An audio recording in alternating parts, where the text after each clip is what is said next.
14 января. Праздничным нерабочим днем, пожалуй, считается только в Абхазии. Этот день в некоторых странах отмечают как Старый Новый год. А у нас в республике это традиционный абхазский праздник Ажирнельха. В переводе с абхазского это моление или благословление кузни. Его отмечают с 13 на 14 января. А истоки этого праздника в глубине веков, в веровании древних абхазов. А кузница в жизни абхазского народа с древнейших времен имела очень большое значение, потому что предки абхазов одни из тех, которые наряду с халибами с Ближнего Востока, которые давно дело имели с железом. Вот. Но это железо, конечно, это такое было орудие для производства, для жизнедеятельности человека, поэтому они боготворили кузницу. И поэтому и вот это моление, вот это религиозный ритуал очень такой мощный. В этот день языческому богу кузни в жертву приносят козла чаще белого. Процессом выполнения религиозных ритуалов руководит самый старший в роду мужчина. Кстати, стоит отметить, что ажира, то есть кузня, есть не в каждой абхазской семье.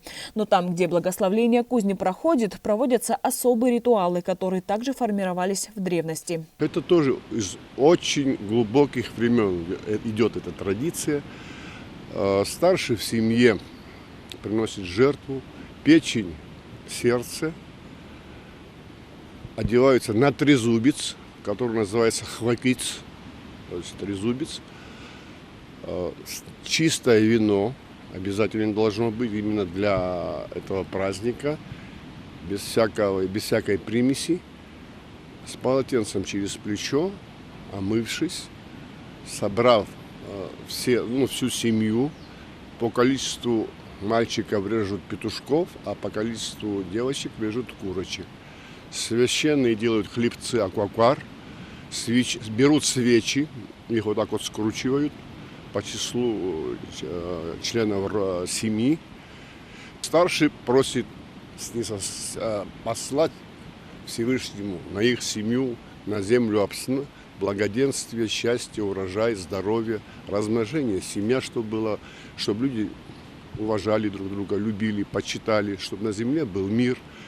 Это действительно один из самых великих, больших праздников в мире. Помимо всей важности этого абхазского праздника, всех ритуалов и молитв, есть еще одна особая составляющая этого дня. Все представители одного рода, их дети, внуки, правнуки собираются вместе. Где бы кто ни находился, каждый старается приехать в родовой дом, чтобы под одной крышей хотя бы раз в году вся многочисленная семья собралась за одним столом. Анастасия Никонова, Рамо Камке, Абаза ТВ.